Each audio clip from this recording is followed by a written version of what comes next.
Hello guys, welcome back to GATEC Chronicle channel. Now we are doing question number 65. 2014 में आया था 2 marks के लिए.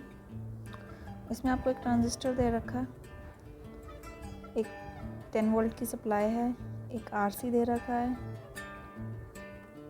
NPN ट्रांजिस्टर दे रखा है, एमीटर बेस ग्राउंड से कनेक्टेड है, बेस पे आपको 5 वोल्ट दे रखा है और एक RB रेजिस्टेंस दे रखा है जिसकी वैल्यू दे रखी है आपको 50 किलो ओम, राइट. और अभी आपको बोल रहा है कि सिलिकॉन BJT है, बीटा दे रखा है 50, VB दे रखा है आपको 0.7, VC सैचुरेशन दे रखा है 0.2, राइट. आपको 4 स्टेटमेंट दी हुई हैं, इनमें से बोल रहा है कि कौन सा स्टेटमेंट सही है. पहली स्टेटमेंट के लिए बोल रहा है कि अगर RC की वैल्यू 1 किलो ओम है तो जो मेरा BJT है वो सैचुरेशन रीजन में है, और अगर मेरी RC की वैल्यू 3 किलो ओम है तब भी मेरा BJT सैचुरेशन रीजन में है, और अगर RC की वैल्यू 20 किलो ओम है तो मेरा BJT कट ऑफ है. और डी ऑप्शन में बोल रहा है जब RC की वैल्यू अगर 20 किलो ओम है तो BJT जो है लीनियर रीजन में ऑपरेट कर रहा है. हमें बेसिकली RC की वैल्यू के बेस के ऊपर ये निकालना है कि ट्रांजिस्टर हमारा कैसे ऑपरेट कर रहा है, कौन से रीजन में ऑपरेट कर रहा है. नाउ सी, हमारा पहला ऑप्शन हमेशा क्या रहता है कि एक्टिव रीजन में माने हम, तो हमने मान लिया कि हमारा ट्रांजिस्टर जो है ना वो एक्टिव रीजन में है. एक्टिव रीजन में है, यहाँ पे हो गया आपका VBE. अब इस लूप में मैं इक्वेशन लगा दूँ, so this comes out to be 5 equals to 50 of IB plus का VBE. VB कितना है आपका 0.7. इसको मैं सॉल्व करूँ तो मेरी IB की वैल्यू आ गई है 0.086 मिली एम्पेयर, राइट. और IC क्या है एक्टिव रीजन के लिए, बीटा IB, तो इसकी वैल्यू क्या आ गई है 4.3 मिली एम्पेयर, राइट. ये तो हो गया मेरा लूप नंबर 1.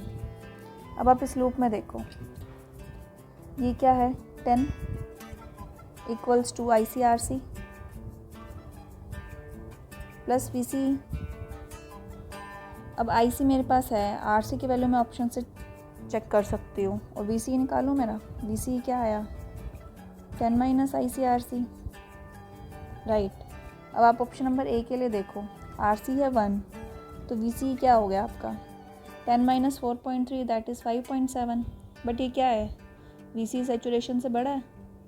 VC सैचुरेशन आपको 0.2 दे रखी है ना, बड़ा, तो दैट मीन्स इस अगर RC मेरा 1 है तो मेरा ट्रांजिस्टर एक्टिव रीजन में है, तो ऑप्शन नंबर 1 गलत हो गया. ऑप्शन नंबर B पे आए हम. RC की वैल्यू 3 है, RC की वैल्यू 3 है और 4.3 इज़ आर करंट, सो इससे कैलकुलेट करें हमारा तो VC ही आ गया -2.9. ये लेस देन है VC saturation, right. VC saturation से लेस है, दैट मीन्स मेरा इस केस में पॉसिबल है ये RC की वैल्यू के लिए मेरा BJT सैचुरेशन में हो.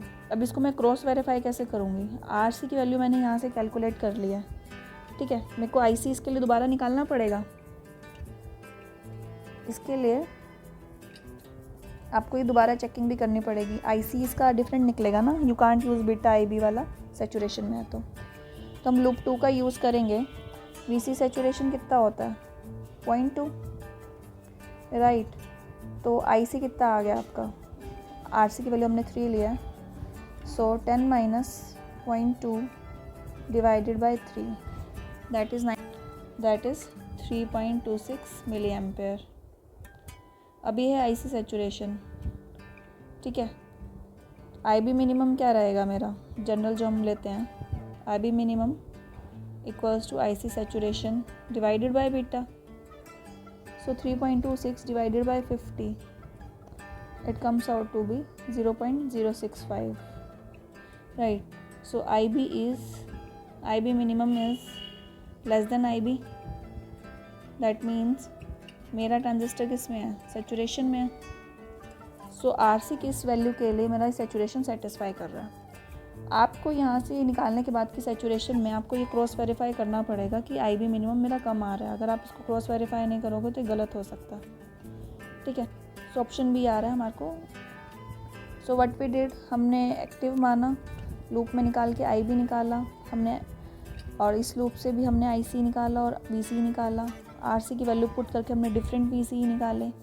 जो वी सी, कोई वी सी हमारा वी सी सेचुरेशन सेटिस्फाई कर रहा है तो हमने उस आर सी की वैल्यू लेके हमारा वी सी निकाला, राइट। वी सी निकाल के हमने आई वी मिनिमम निकाला और हमने उसे प्रूफ कर दिया कि सेचुरेशन रीजन में होएगा R C equals to 3। So this was option number B. Now let's see question number 66। 66 बहुत जनरल है। इसमें बोल रहा है कि एक ट्रांजिस्टर है, कॉमन एमिटर एम्पलीफायर है, जिसके पास एक आर ई लगा हुआ है एमिटर पे।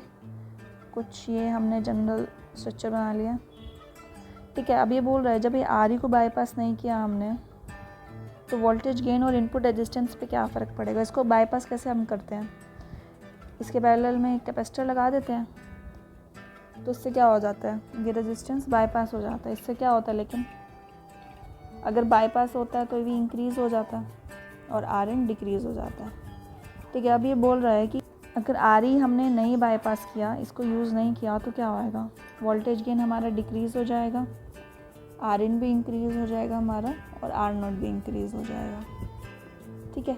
ये जनरल चीज़ें आपको याद होनी चाहिए कि हमारा क्या इफ़ेक्ट पड़ता है कि जब बाईपास लगा हुआ है या नहीं लगा हुआ है, रजिस्टर हम बाईपास करें ना करें। सो दिस वाज क्वेश्चन नंबर 66।